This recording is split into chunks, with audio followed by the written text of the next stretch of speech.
dames. J'espère que vous passez une excellente soirée. Nous sommes venus ce soir avec mes amis pour vous parler d'un message d'amour, un message d'éternité, le message de l'évangile de Jésus-Christ. Nous sommes dans un monde, messieurs, dames, où nous sommes guidés par toutes sortes de lumières. Nous sommes attirés par toutes sortes de lumières, de couleurs. Et nous sommes déviés, nous nous laissons attirer par des choses qui nous ramènent du plaisir, mais qui sont éphémères. Mais j'aimerais vous parler aujourd'hui d'une véritable lumière, une lumière qui ne pourra jamais s'éteindre. Et c'est la lumière de Jésus-Christ, car la Bible dit que Jésus est la lumière de ce monde qui vit dans les ténèbres. Parce qu'aujourd'hui, il n'y a pas que le monde qui est dans les ténèbres, mais le cœur des Français est dans les ténèbres. Aujourd'hui, messieurs, dames, malheureusement, la France est un des pays d'Europe où il y a le plus de suicides, où il y a le plus de divorces. Aujourd'hui, il y a beaucoup de délinquance, il y a du terrorisme, il y a de la violence, il y a de la violence conjugale. Aujourd'hui, messieurs, dames, la France a besoin, plus que jamais, de l'amour de Dieu, que les Français puissent revenir à l'amour de Dieu, notre Créateur. Je viens te dire que Dieu t'aime. Peut-être tu étais venu ce soir juste pour passer un moment, pour te changer les idées. Tu vis peut-être un moment difficile dans ta vie, mais j'aimerais te dire que Dieu te cherche. Dieu te cherche. Et tu ne peux pas fuir Dieu. Tu ne pourras pas fuir ton Créateur. Tu peux te cacher dans n'importe quel pays. Tu peux te cacher où tu veux.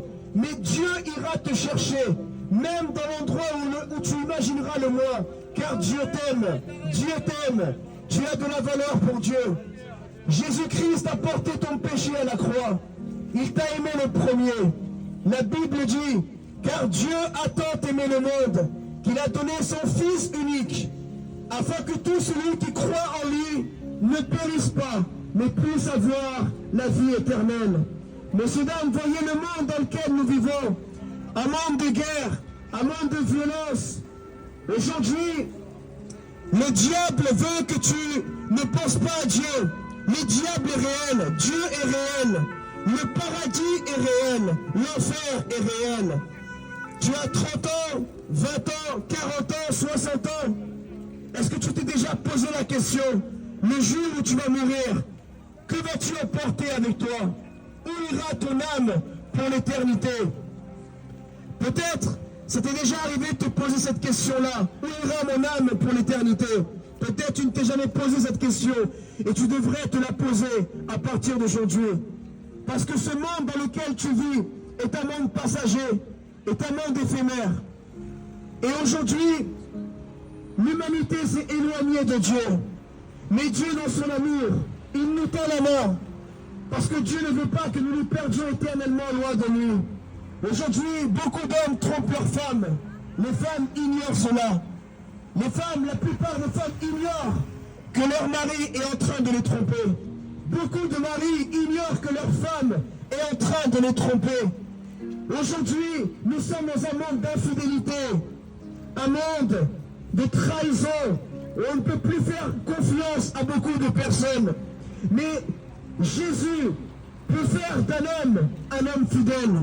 Jésus peut t'aider à devenir une femme fidèle. Jésus-Christ, l'amour de Jésus peut restaurer ton foyer.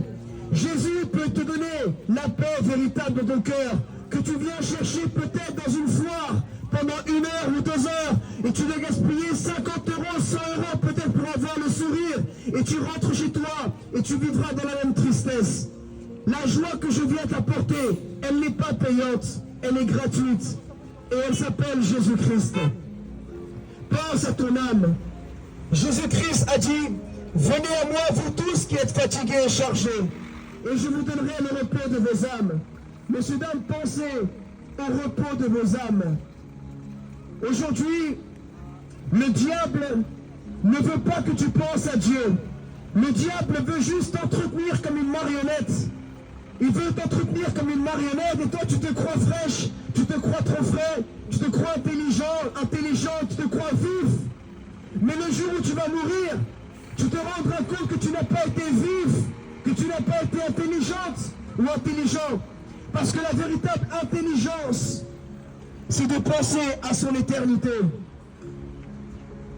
Si tu te repens de tes péchés, si tu te détournes du mal, tu abandonnes le mensonge, tu abandonnes les perversions de ce monde, et tu te tournes vers l'amour du Créateur, alors comme dit la Bible, le Seigneur te prendra dans ses bras et te purifiera, parce que Jésus a versé son sang précieux à la croix pour le pardon de tes péchés.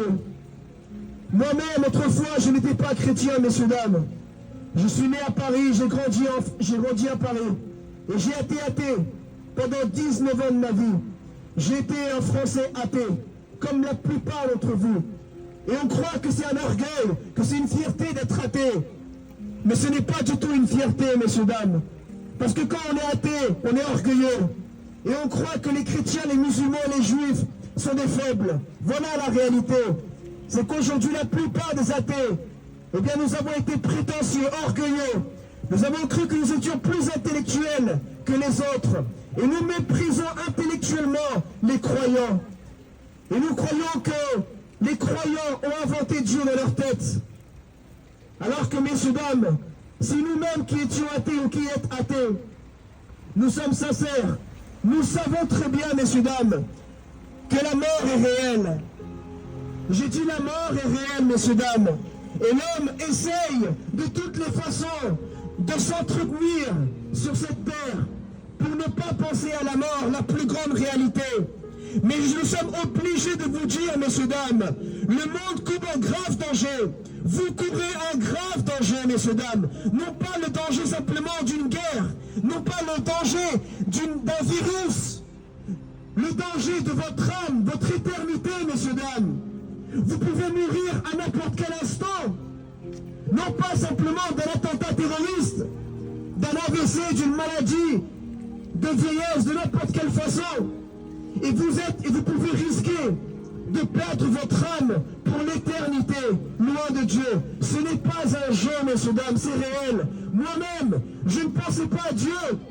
J'étais ce jeune Français qui passait mes semaines à boire de l'alcool, à fumer la chicha, à consommer la drogue, à aller dans des foires, gaspiller mon argent, pendant que les gens meurent de faim dans le monde, pendant que les enfants n'ont pas à manger en Afrique, en Asie ou dans des pays, et nous gaspillons des centaines d'euros, des 200, 500 euros dans des futilités, pendant qu'il y a des gens qui meurent de faim dans le monde.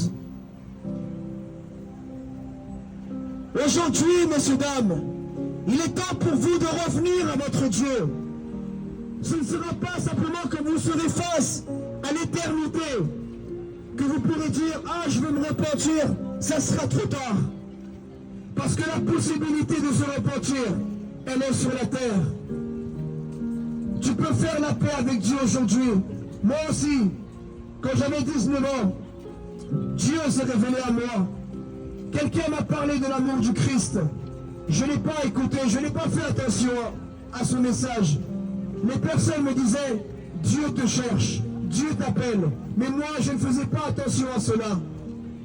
Et puis un soir, j'ai eu une bagarre en 2010. Et j'ai frôlé la mort. Je suis tombé dans le coma. Et quand je suis tombé dans le coma, messieurs, dames, j'ai entendu la voix, une voix qui m'a parlé. Et elle m'a dit, reviens à moi comme je t'ai ramené au monde.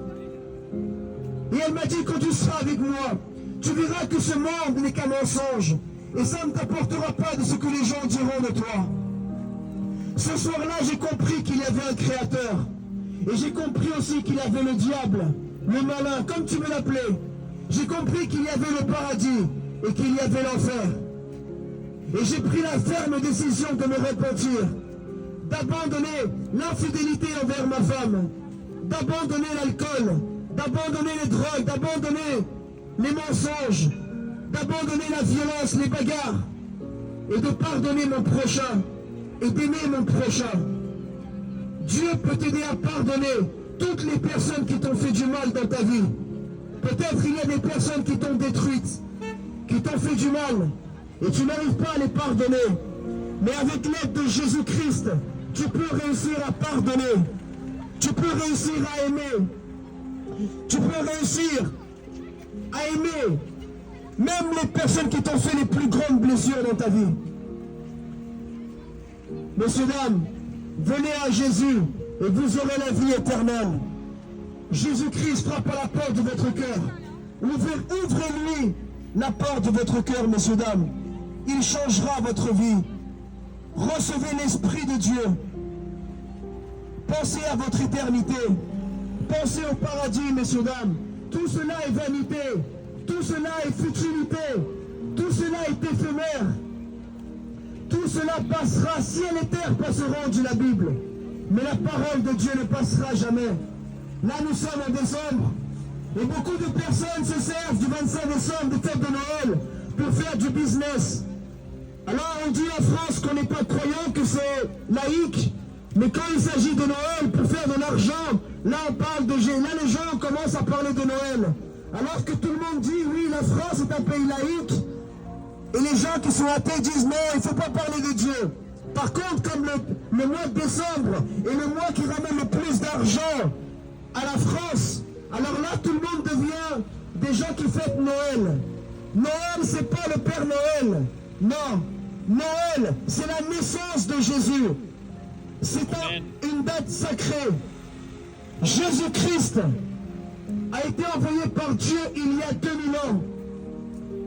Et Noël, c'est simplement se remémorer chaque année qu'il y a 2000 ans, Dieu nous a offert le plus beau cadeau qu'aucun homme ni aucune femme ne pourra jamais t'offrir. C'est la vie éternelle. C'est le pardon de tes péchés. C'est pour ça que la tradition, c'est qu'à Noël, les gens s'offrent des cadeaux. Parce que Dieu nous a offert un cadeau il y a 2000 ans. C'est son Fils unique. Il a pris notre place à la croix. Lui qui était parfait, lui qui n'avait jamais commis aucun péché, a pris le péché de tous les meurtriers, de toutes les personnes qui ont fait du mal sur cette terre, de vous et moi. Et il a porté notre péché à la croix. Il a souffert à notre place. Il nous a aimés le premier, Jésus-Christ. Il a donné sa vie pour les Arabes, pour les Africains, pour les Européens, pour les Asiatiques, pour les musulmans, pour les Juifs, pour les athées. Jésus a été crucifié, son sang a coulé pour réconcilier l'humanité avec Dieu. Et toi qui es dans ta voiture, tu aurais pu passer par là à un autre moment. Mais si tu passes par là à ce moment-là et tu entends l'évangile, c'est que Jésus est en train de frapper à la porte de ton cœur. C'est que Jésus est en train de te tendre la main. Dieu t'aime, mon ami. N'endurcis plus ton cœur à ton Créateur. N'attends pas une maladie. N'attends pas un accident pour venir à Dieu. N'attends pas la mort. Pourquoi vas-tu t'enorgueillir devant ton Créateur alors que Dieu te donne la santé? Si tu peux te permettre de venir faire des manèges, c'est parce que tu as des jambes. Qui t'a donné des jambes? Qui t'a donné la vue? Qui t'a donné des bras? C'est ton Créateur. C'est ton Créateur qui te donne tes enfants. Ils sont en vie. Combien de parents n'ont pas leurs enfants en vie? Remercie Dieu. Parce que c'est grâce à Dieu que tu peux venir avec ta femme et tes enfants dans un moment de famille. Nous sommes ingrats, messieurs, dames. Nous sommes ingrats. L'humanité est la création la plus ingrate. Tu peux venir faire des manèges, mais remercie Dieu. Seigneur, merci. Merci parce que c'est grâce à toi que je suis en vie. Merci parce que j'aurais pu mourir, mais tu m'as maintenu en vie. Merci parce que je peux venir avec mes enfants. Merci parce que je peux prendre un temps avec ma femme et mon mari et aller profiter en famille. Combien d'hommes sont veuves? Combien de femmes sont veuves? Combien d'enfants n'ont plus leurs parents? Mais toi, tu as les membres de ta famille. Remercie Dieu ce soir. Dis-lui à Dieu, merci mon Créateur. Parce que j'ai ma femme, mon mari, mes enfants avec moi. Parce que j'ai mes parents avec moi. Messieurs, dames, remerciez Dieu. Remerciez Dieu. C'est grâce à Dieu tout ça. S'il y a quelqu'un aujourd'hui qui aimerait se réconcilier avec Dieu, s'il y a quelqu'un aujourd'hui qui aimerait faire la paix avec son Créateur, tu aimerais demander pardon à Dieu pour tes péchés, tu reconnais que tu as fait des choses horribles dans ta vie, et tu veux que Dieu te pardonne, viens à lui, il te pardonnera. La Bible dit, tout celui qui confesse son péché devant Dieu, Dieu est bon et juste pour le pardonner. Il n'y a aucun péché que Dieu ne puisse pardonner. L'amour de Dieu est plus grand que n'importe quel péché.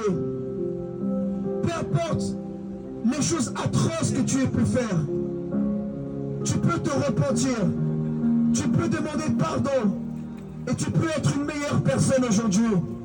Tu peux arrêter la prostitution, tu peux arrêter le vol, tu peux arrêter les cambriolages, tu peux arrêter la vente de drogue, tu peux arrêter la drogue, l'alcool, tu peux arrêter l'infidélité envers ta femme, ton mari, tu peux arrêter la fornication, les rapports sexuels hors mariage. Ce sont des péchés également, messieurs, dames.